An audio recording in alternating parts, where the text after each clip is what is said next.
पिछले कुछ दिनों से लगातार ये देखने को मिल रहा है कि भारतीय जनता पार्टी और भारत के प्रधानमंत्री वो भाषा बोल रहे हैं जो भाषा चीन बोल रहा है, और इस बात से कहीं ना कहीं देश के लोगों में आक्रोश है, गुस्सा है, और इस तरह की बातों से सेना के मनोबल पे भी असर पड़ता है। और ये बात मैं क्यों कह रहा हूं, अभी कुछ दिनों पहले जब ऑल पार्टी मीटिंग बुलाई थी प्रधानमंत्री जी ने, उस मीटिंग के दौरान उन्होंने कहा कि भारत की जमीन पर चीन ने कोई कब्जा नहीं किया है। यह स्पष्ट तौर पर देश के प्रधानमंत्री आदरणीय नरेंद्र मोदी जी ने कहा कि भारत की जमीन पर चीन ने कोई कब्जा नहीं किया हुआ है। मेरा सवाल यह है कि अगर भारत की जमीन पर चीन ने कोई कब्जा नहीं किया है तो हमारे 20 जवानों ने शहादत क्यों दी? हमारे 20 जवानों ने भारत माता की धरती को चीन के कब्जे से आजाद कराने के लिए, उन चीनी सैनिकों को वहां से खदेड़ने के लिए अपनी शहादत दे दी। और प्रधानमंत्री और भारतीय जनता पार्टी कहती है कि चीन ने कोई घुसपैठ नहीं किया, चीन ने किसी प्रकार की घुसपैठ करके हमारे जमीन पे कब्जा नहीं किया। मैं आपको कुछ चीजें दिखाना चाहता हूं। एक तो सबसे पहले मैं प्रधानमंत्री जी का वो वक्तव्य दिखाना चाहता हूं जो वो 2013 में बोला करते थे, जो वो कहा करते थे। उन्होंने साफ तौर पे कहा, गूगल मैप के जरिए चीन की घुसपैठ को देखा जा सकता है। चीन किस तरीके से हिंदुस्तान की सीमा में घुस रहा है इसको देखा जा सकता है। ये कब का बयान है प्रधानमंत्री जी का? ये बयान है 2013 का। और वो बयान क्या है मैं अभी आपको दिखाऊंगा।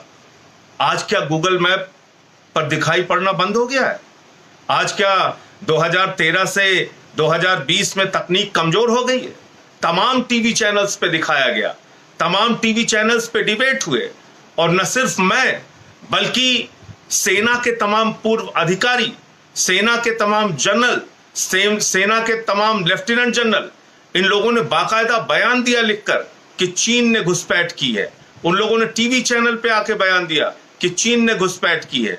या यहां तक कि पैंगोंग झील इलाके के कमांडिंग ऑफिसर रह चुके 2017-18 तक, कर्नल डिनी, उनका बयान आया। उन्होंने बयान दिया कि चीन ने फिंगर 4 से फिंगर 8 तक अपनी सेनाएं लगा रखी हैं, चीन की सेना का वहां पर कब्जा है। लेकिन प्रधानमंत्री जी मानने को तैयार नहीं है। क्यों मानने को तैयार नहीं है? क्यों वो चीन की भाषा बोल रहे हैं? भारतीय जनता पार्टी क्यों चीन की भाषा बोल रही है? अरे भाई, अगर घुसपैठ हुई नहीं तो इतने दिनों से विदेश मंत्री स्तर पे वार्ता क्यों चल रही थी? राजनीतिक स्तर पे वार्ता क्यों चल रही थी? सैन्य अधिकारियों की बातचीत क्यों चल रही थी? अगर घुसपैठ हुई नहीं तो भारत माता की धरती से खदेड़ने के लिए हमारे 20 जवानों ने जो शहादत दी वो क्यों दी? उन्होंने भारत माता की धरती को आजाद कराने के लिए अपनी शहादत दी। लेकिन अगर भाजपा ही कहते हैं कि चीनियों ने कोई घुसपैठ नहीं की, इसका मतलब वो कहीं ना कहीं उनकी शहादत को अपमानित कर रहे हैं। हमारी सेना के शहादत को अपमानित करने वाली भारतीय जनता पार्टी से कुछ हमारे सवाल हैं जो हम उनसे जानना चाहते हैं, पूछना चाहते हैं और समझना चाहते हैं कि आखिर भाजपा ऐसा क्यों कर रही है, इसके पीछे कारण क्या है। ये देखिए प्रधानमंत्री। नागरिक देख पा रहे थे चाइना की मूवमेंट कैसी है, चाइना किस तरफ किस रहा हमारी धरती पर आ रहा है। चाइना के साथ उनकी जो हरकतों के खिलाफ आवाज उठानी चाहिए थी। लाल आंख कर करके चाइना को समझा, सारी दुनिया ने देखा। गूगल मैप पर सारे नागरिक देख पा रहे थे चाइना की मूवमेंट कैसी है, चाइना किस तरफ किस रहा हमारी धरती पर आ रहा है। चाइना के साथ उनकी जो हरकतों के खिलाफ आवाज उठानी चाहिए थी। लाल आंख कर करके चाइना को समझा, सारी दुनिया ने देखा। अब आप देख रहे हैं 2013 में हमारे प्रधानमंत्री आदरणीय नरेंद्र मोदी जी का यह बयान है कि सारी दुनिया ने गूगल मैप पर देखा कि चीन किस तरीके से हिंदुस्तान की सीमा में घुसपैठ कर रहा है। तो क्या आज वो गूगल मैप बंद हो गया है? क्या आज गूगल मैप पे दिखाई नहीं पड़ रहा है चाइना की घुसपैठ? पैंगोंग झील के वो इलाके, गलवान घाटी के तमाम इलाके, क्या वो इलाके दिख नहीं रहे हैं जहां पे चीन की घुसपैठ हो रही है, जहां पे चीन ने बाकायदा अपनी आर्मी को डिप्लॉय कर रखा है, हमारी जमीन पे कब्जा कर रखा है? ये क्या आज आपको गूगल मैप पे नहीं दिख रहे हैं? और नहीं दिख रहे हैं तो एक छोटा सा और प्रोग्राम जो किया है ये भी आप देखिए, जिसमें गूगल मैप के जरिए दिखाया जा रहा है, सैटेलाइट इमेजेस के जरिए दिखाया जा रहा है। Of actual control runs through finger eights. This purple line that you see on the map is the line that India believes is the line of actual control. This other purple line is the line that China believes is the line of actual control. So this area in the middle is the disputed area, which is what the confrontation is currently all about. Because we claim that the line runs up till here, the Chinese claim the line runs up till here, and as a reality, they're currently sitting up till finger 4, which disallows Indian patrols from going further. So that's broadly the lay of the land. And now I have तो ये आपने सुना, ये साफ तौर पे कह रहे हैं कि फिंगर 4 तक आज चीनियों का कब्जा है, जहां पर हमारी आर्मी पेट्रोलिंग करती थी। फिंगर 4 से फिंगर 8 का एरिया आज चीनियों के कब्जे में है। ये साफ तौर पे इस सैटेलाइट इमेज के जरिए, इस मैप के जरिए दिखाया जा रहा है और समझाया जा रहा है। तो प्रधानमंत्री जी, पहली बात तो ये मैप देख लीजिए और समझिए कि किस तरह से आज चीनियों ने घुसपैठ किया है। आप इस बात को स्वीकार कीजिए कि चीनियों ने घुसपैठ की है और उनको भारत की धरती से खदेड़ना है। आज पूरा हिंदुस्तान इस शहादत का, हमारे सेना की शहादत का बदला चाहता है। आज पूरा हिंदुस्तान अपनी जमीन वापस चाहता है। आप तमाम तरीके के उदाहरण देते हैं, 62, 65, 67, 64 कांग्रेस के समय के कार्यकाल की चर्चा आप वो क्यों करना चाहते हैं? अरे भाई, उन्होंने अपराध किया, उनको लोगों ने हटा दिया। अब 2 बार से आप चुन के आ रहे हैं। अब देश की सुरक्षा की जिम्मेदारी आपके हाथ पे है। आज देश के प्रधानमंत्री आप हैं, आपसे जवाब मांगा जाएगा। जब डोकलाम हो रहा था उस समय भी इस तरह से लीपापोती के बयान, आज जब गलवान घाटी के इलाके में, पेंगोंग झील के इलाके में चीन की घुसपैठ हो रही है, फिर भी उसी तरह के लीपापोती के बयान, झूठ के बयान। तो इस बात से बहुत हैरानी होती है, आश्चर्य होता है। और भाजपाई हर चैनल पर बैठ के कहते हैं विपक्ष को सवाल नहीं उठाना चाहिए, विपक्ष को सवाल नहीं उठाना चाहिए, ऐसे सवाल नहीं करना चाहिए। जब भारतीय जनता पार्टी विपक्ष में थी 2014 से लेके 2004 से लेके 2014 तक, यानी 10 वर्षों तक उन्होंने क्या किया ये आपको जानना जरूरी है। उस समय 10 साल के अंदर बीजेपी ने विपक्ष में रहते हुए 24 बार पत्रकार वार्ता की। भारत चीन सीमा विवाद पर 24 बार पत्रकार वार्ता की। अपनी राष्ट्रीय कार्यकारिणी में बाकायदा राजनीतिक प्रस्ताव पारित किया, बाकायदा चीन की सीमा के विवाद पर संकल्प पत्र जारी किया। और मुझे लगता है कि अगर उस वक्त ऐसा करना राष्ट्रीयता थी, राष्ट्रीय धर्म था, तो आज भी अगर चीन घुसपैठ किया है तो उस पर सवाल उठाना राष्ट्रीय धर्म है, राष्ट्रीय कर्तव्य है। मैं ऐसा मानता हूं। बीजेपी ने 10 साल तक विपक्ष में रहते हुए भारत चीन सीमा विवाद का जो मुद्दा उठाया वो उनका राष्ट्रीय दायित्व था, वो उनका राष्ट्रीय कर्तव्य था, वो उन्होंने बिल्कुल ठीक किया। और आज विपक्ष में रहते हुए अगर भारत के अंदर चीन की घुसपैठ का मामला विपक्ष उठा रहा है तो ये विपक्ष का राष्ट्रीय कर्तव्य है, ये विपक्ष की राष्ट्रीय जिम्मेदारी है, यही असली राष्ट्रवाद है। और जो लोग आज चीन की भाषा बोल रहे हैं, दरअसल वो चीन के साथ क्या उनका तालमेल है, क्या उनकी बातचीत है, क्यों वो इतना झुककर बात कर रहे हैं, ये उनको बताना चाहिए। आप रोज विपक्ष से सवाल खड़ा करते हैं। अरे आपकी तो जब विपक्ष में था भारतीय जनता पार्टी, जब विपक्ष में थी उस वक्त नवंबर 2013 के अंदर भगत सिंह कोश्यारी, जो आज के राज्यपाल हैं महाराष्ट्र के, उनके नेतृत्व में बाकायदा एक डेलीगेशन बना के चीन की सीमा पर भेजा गया, ये जानकारी लेने के लिए कि भारत चीन की सीमा का विवाद क्या है, घुसपैठ कहां कहां पर हुई है, ये पूरी जानकारी इकट्ठा करने के लिए भारतीय जनता पार्टी ने अपने सांसदों का प्रतिनिधि मंडल भगत सिंह कोश्यारी जी के नेतृत्व में भेजा था। तो क्या वो राष्ट्रद्रोह था? क्या वो राष्ट्र विरोधी कर्तव्य था? क्या इतना ही नहीं, जब रक्षा मामलों की संसदीय समिति के अध्यक्ष राज बब्बर जी थे, उस समय भारतीय जनता पार्टी के 2 सांसद विपक्ष में रहते हुए मुख्तार अब्बास नकवी और आदरणीय प्रकाश जावड़ेकर जी ने कहा, लद्दाख से सेना के अधिकारियों को संसदीय समिति के सामने बुलाइए और उनसे सीमा के हालात के बारे में पूछताछ कीजिए। तो क्या वो राष्ट्रद्रोह था?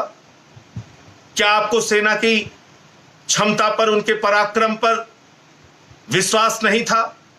आप तो सेना के अधिकारियों को संसद की संसदीय समिति के अस्थायी समिति के सामने बुलाने की बात कर रहे थे।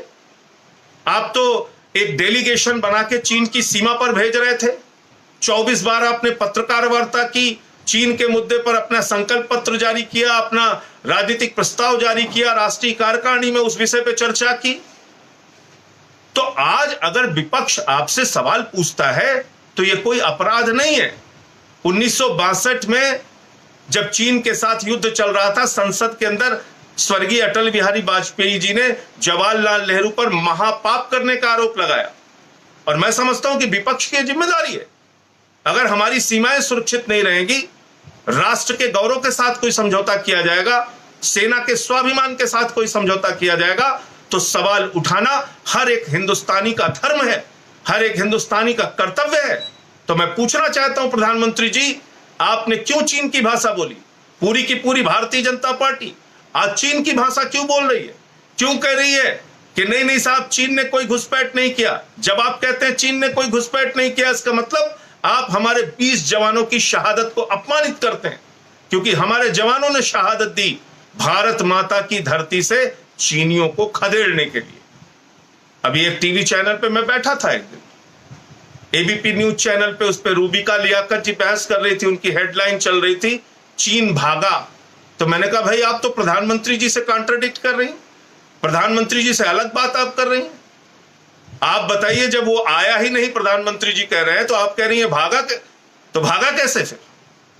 और पूरे आप देखिए टीवी चैनल्स पे, आप हर जगह आप देखिए, वो इस पूरे मामले में लीपापोती और घुमाने फिराने का काम करते हैं। कुछ टीवी चैनल्स ने सही तस्वीर दिखाई, सैटेलाइट इमेजेस के जरिए, मिलिट्री एक्सपर्ट्स के जरिए सच्चाई पहुंचाने की कोशिश की, लेकिन आज जो काम बीजेपी और भारतीय जनता पार्टी के नेता, देश के प्रधानमंत्री आदरणीय नरेंद्र मोदी जी कर रहे हैं, उससे लोगों के मन को बहुत ठेस पहुंची है। लोगों के मन को गुस्सा है, नाराजगी है उनके मन में कि आप ऐसा क्यों कर रहे हैं। आज तरह तरह की बातें भाजपाई कहते हैं आत्मनिर्भर बनना है, चीनी सामानों का इस्तेमाल नहीं करना है, चीनी सामानों का बहिष्कार करना है। आप लोगों को यह बोलने का अधिकार है क्या? आप चीनी सामानों के बहिष्कार की बात आप कर रहे हैं, आपने कितना चीनी सामानों को हिंदुस्तान में जगह दी है, उनको व्यापार करने का मौका दिया है, आपको अंदाजा है? 5 लाख करोड़ रुपए का आयात, लगभग 5 लाख करोड़ रुपए का आयात प्रतिवर्ष हिंदुस्तान चाइना से करता है। यानी 5 लाख करोड़ रुपए की खरीद, 5 लाख करोड़ रुपए का व्यापार, आयात चीन से हिंदुस्तान कर रहा है। तो वो आपके सैनिक मार रहे हैं और आप उनको 5 लाख करोड़ रुपए का व्यापार दे रहे हैं, और अब आप कह रहे हैं हम चीनी सामानों का बहिष्कार करेंगे। अब तक क्यों सो रहे थे आप? आपको जानकारी नहीं है कि चीन आपका विरोधी है? आपको जानकारी नहीं है कि उन्होंने किस तरह से डोकलाम में घुसपैठ की? आपको जानकारी नहीं है कि उन्होंने जैसे मोहम्मद के आतंकवादी मसूद अजहर, जिसको हम पैरवी कर रहे थे कि अंतरराष्ट्रीय आतंकवादी घोषित किया जाए, ग्लोबल आतंकवादी घोषित किया जाए, उसका विरोध किसने किया? उसका विरोध उसी व्यक्ति ने किया जिसको प्रधानमंत्री जी झूला झुला रहे थे, चीन के राष्ट्रपति शी जिनपिंग, और अपना वीटो पावर इस्तेमाल करके किया। और मैं तारीखें बता देता हूं कब कब किया। मार्च 2016 में, फरवरी 2017 में, अगस्त 2017 में 3 बार वीटो पावर का इस्तेमाल करके चीन ने अंतरराष्ट्रीय आतंकवादी घोषित करने का, मसूद अजहर को घोषित करने का विरोध किया।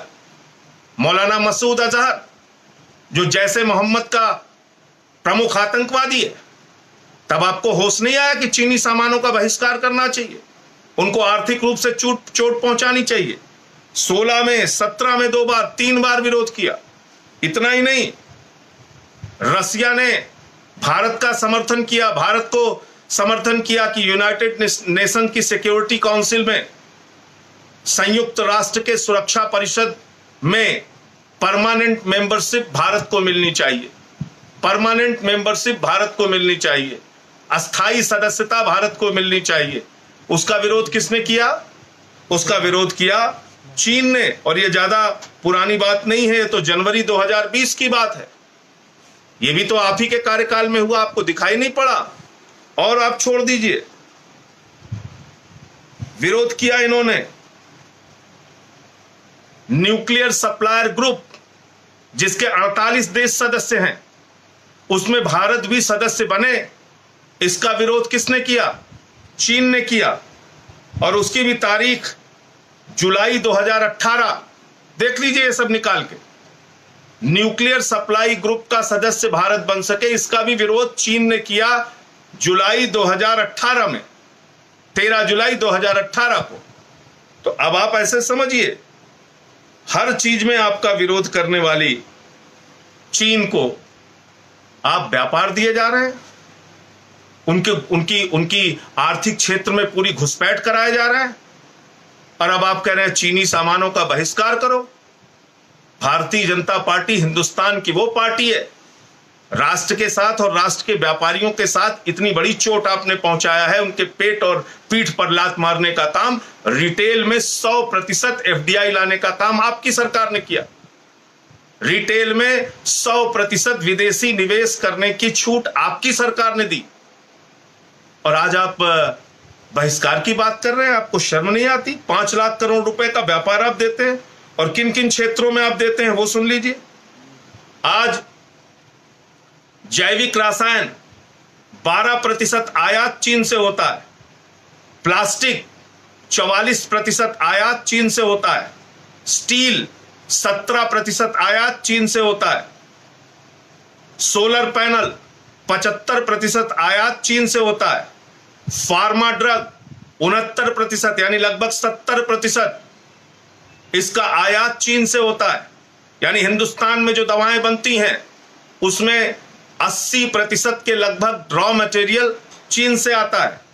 कृषि टेक्निकल इनपुट 50%, ऑटो टायर 20% चीन से आयात होता है, पेपर 17% चीन से आयात होता है, इलेक्ट्रॉनिक मशीनरी 30% चीन से आयात होता है, न्यूक्लियर रिएक्टर्स बॉयलर्स 20.5% चीन से आयात होता है। इसी तरीके से स्टार्टअप्स में कितना निवेश है चीन का, सुनिए। Flipkart, Make My Trip, Swiggy, Ola, Paytm, Snapdeal, Big Basket, Zomato, Hike. आप विरोध की और बहिष्कार की बात कर रहे हैं। पूरे हिंदुस्तान की अर्थव्यवस्था को आपने चीनियों के कब्जे में दे रखा है, आपको शर्म नहीं आती? पूरे देश की अर्थव्यवस्था को आपने चीनियों के कब्जे में दे दिया, तब जब आप जान रहे थे कि वो एक आतंकवादी का समर्थन कर रहा है। 2016 से लेकर आपके कार्यकाल में 16 में 17 में 3 बार विरोध किया जैसे मोहम्मद के आतंकवादी को अंतर्राष्ट्रीय आतंकवादी घोषित किए जाने का। और आप उस देश को व्यापार दिए जा रहे हो, हर क्षेत्र में उनकी घुसपैठ किए जा रहे हैं। आज हिंदुस्तान में जो मोबाइल बिकते हैं उसमें मात्र 1.5% मोबाइल, मात्र 1.5% मोबाइल भारतीय हैं, बाकी सारे के सारे विदेशी मोबाइल हिंदुस्तान में इस्तेमाल होते हैं। और तमाम मोबाइल जो है वो चाइना के हैं। बीएसएनएल और एमटीएनएल में तमाम उपकरण चाइना के इस्तेमाल होते हैं। हिंदुस्तान में जैसा मैंने आपको बताया आयात निर्यात का, और ये सब भी किनारे आप कर दीजिए। देश में जितनी सड़कें बनती हैं उसमें तमाम ठेका चीनी कंपनियों को दिया जाता है। रेलवे के कामों में तमाम ठेका चीनियों को दिया जाता है। ब्रिज के फ्लाईओवर्स के कामों में तमाम ठेका चीनियों को दिया जाता है। और तो और छोड़िए, लौह पुरुष की प्रतिमा सरदार वल्लभ भाई पटेल जी की प्रतिमा को 3000 करोड़ रुपए का ठेका उनकी प्रतिमा बनाने का हमारे प्रधानमंत्री जी ने चीनियों को दे दिया। तो सारे तरफ सारा व्यापार, सारा हिंदुस्तान का व्यापार लुटाकर 5 लाख करोड़ रुपए का आयात करके आज आप देश के सामने नौटंकी कर रहे हैं। आत्मनिर्भर भारत और पता नहीं क्या क्या नारे आप फर्जी दे रहे हैं। अरे फर्जी नारों को बंद कीजिए। अगर वास्तव में चीन का बहिष्कार करना है तो आपके पास रोड मैप क्या है, देश को बताइए। चरणबद्ध तरीके से कैसे चीनी सामानों को हिंदुस्तान से भगाएंगे ये बताइए। यहां झालर भी चीन का मंगा के इस्तेमाल होता है। छोटी छोटी चीजें, प्लास्टिक का सामान हो, मोबाइल का सामान हो, इलेक्ट्रॉनिक्स का सामान हो, फर्नीचर का सामान हो, खाने का सामान हो, पीने का सामान हो, सब चीन से। सारा ठेका उन्हीं चीनियों को। उनको आप झूला झूला रहे थे और अब कह रहे हैं कि हम बहिष्कार करेंगे। तो आपकी किस बात पे यकीन किया जाए? इसलिए देश को भरोसे में लीजिए, देश की जनता को भरोसे में लीजिए, विश्वास में लेकर ये बताइए। एक दिन आप कहते हैं कि हमारे 3 जवान शहीद हुए, फिर आप कहते हैं हमारे 20 जवान शहीद हुए, फिर खबरें आई कि हमने 10 जवानों को छुड़ाया चीनियों के कब्जे से, फिर खबर आई कि नहीं साहब नहीं छुड़ाया, फिर खबर आई कि साहब हमने भी उनके कब्जे कर रखे हैं। अरे भाई, आप देश के सामने सच्चाई क्यों नहीं बताते? आप चीन की आपके बयान को चीन के अंदर लोग चला चला के जश्न मना रहे हैं। वहां कह रहे हैं साहब अब गलवान घाटी तो अब हमारी हो गई। गुलाम रसूल गलवान, जिनके नाम पे वो घाटी है, जो भारतीय नक्शों में आज से नहीं सदियों से प्रदर्शित है, दिखती है, उस गलवान घाटी को चीन कह रहा है हमारा है।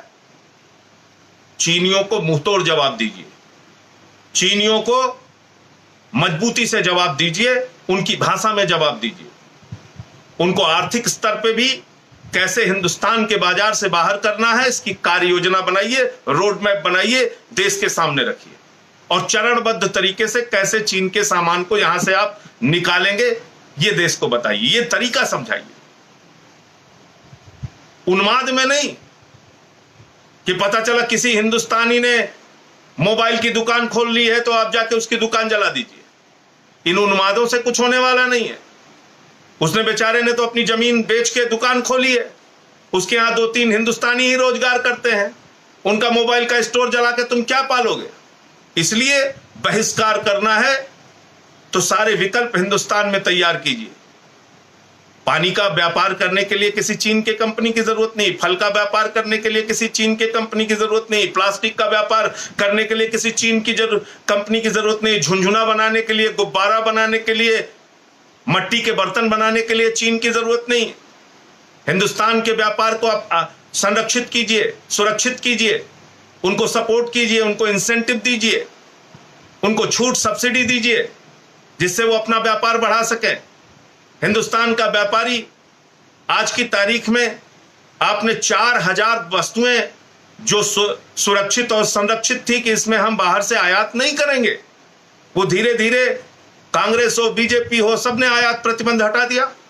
4000 वस्तुएं ऐसी थी 1991 के पहले जो प्रतिबंधित थी आयात की दृष्टि से, यानी हिंदुस्तान में उन 4000 वस्तुओं का विदेशों से आयात नहीं हो सकता, क्योंकि ये नियम इसलिए बनाए गए थे कि हिंदुस्तान के व्यापारियों का व्यापार प्रभावित ना हो। धीरे धीरे करके कांग्रेस ने, आपने, सबने मिलके चीनियों के लिए, तमाम विदेशी कंपनियों के लिए आपने व्यापार खोल दिया। अब वो आके हिंदुस्तान में अपना व्यापार कर रहे हैं। जो हिंदुस्तान का व्यापारी है वो बर्बाद हो रहा। आप बताइए, आज अगर आप चीन का बहिष्कार कर रहे हैं तो दिमाग लगाकर, सोच समझकर एक कार्य योजना बनाकर आगे बढ़िए। मलेशिया में, इंडोनेशिया में, दूसरे देशों में भी जो कंपनियां खोले हुए हैं वो भी चीनी हैं। ऐसा ना हो कि मेड इन चाइना देख के और मेड इन मलेशिया देख के आप भ्रमित हो जाए। सारी जानकारी, सारा पता करके काम कीजिएगा और देश को पूरी जानकारी दीजिए। हमें पता तो चलना चाहिए। नहीं पता चला मलेशिया का कोई सामान इस्तेमाल कर रहा है, पता चल रहा उसका मालिक चीनी है। तो ये भी एक समझाने की जरूरत है। उन्मादी बातें और ये लफाजी अब छोड़ देना चाहिए भाजपाइयों को। बहुत लफाजी कर ली आपने देश के साथ। 2 करोड़ रोजगार के नाम पे आपने लफाजी कर ली, महंगाई खत्म करने के नाम पे आपने लफाजी कर ली, डॉलर रुपया बराबर हो जाएगा इसके नाम पे आपने लफाजी कर दी, और डॉलर रुपया बराबर करते करते आपने पेट्रोल डीजल का दाम बराबर कर दिया। अब इन लफाजियों से देश को कुछ मिलने वाला नहीं है। आपने बहुत जुमलेबाजी कर ली इस देश के साथ, ये कर देंगे वो कर देंगे, 2 करोड़ रोजगार देंगे। कहां गया 12 करोड़ रोजगार हिंदुस्तान के 6 साल के अंदर? 2 करोड़ लोगों को हर साल रोजगार का वादा आपने किया, आपने काला धन लाने का वादा किया, आपने महंगाई कम करने का वादा किया, और हर चीज में जनता को ठगने का काम किया आपने। हर चीज में ठगने का काम करते हैं, हर चीज में झूठ बोलने का काम करते हैं। तो अब इन लफाजियों से देश को बचाइए। अब एक सही दिशा में देश को लेकर अगर चलना है तो सबका विश्वास जीतिए और सबको साथ में लेके बताकर तब काम कीजिए। अब एक जुमला आप आत्मनिर्भर, अरे भाई आत्मनिर्भर, आत्मनिर्भर आपके गृह मंत्री जी बोल नहीं पा रहे थे। वो आत्मनिर्भर बोलने के लिए दूसरों पर निर्भर कर रहे थे। पत्रकार वार्ता हमने देखी उनकी, वो आत्मनिर्भर नहीं बोल पा रहे थे। तो पहले आत्मनिर्भर कैसे बनना है वो सिखाइए। तो आपने तो पूरा व्यापार हिंदुस्तान का चीनियों के और विदेशी कंपनियों के कब्जे में कर दिया। तो इसलिए आज आर्थिक स्तर पे और सीमा के स्तर पे एक व्यापक रणनीति बनाकर अभियान छेड़ना होगा, और आज उनको मुंहतोड़ जवाब देने की आवश्यकता है। जो जमीन उनके कब्जे में है चीनियों की, वहां से उनको खदेड़िए। सेना के पराक्रम पर सबको गर्व है, सर झुका के सब नमन करते हैं हमारी सेना को। आपसे नहीं सीखना है कि कैसे सेना के पराक्रम को सैल्यूट करना है। आपने तो अपना डेलीगेशन भेज दिया था सेना के पराक्रम को जांच करने के लिए। आपसे नहीं सीखना। इस देश का एक एक हिंदुस्तानी सेना पर गर्व करता है, सेना के जवानों पर गर्व करता है, उनकी शहादत पर फक्र करता है, सर झुका के नमन करता है। इसलिए इस समय देश को विश्वास में लेकर चलने की जरूरत है, विपक्ष को विश्वास में लेकर चलने की जरूरत है, 130 करोड़ हिंदुस्तानियों को विश्वास में लेकर आगे बढ़ने की जरूरत है। जय हिंद, इंकलाब जिंदाबाद।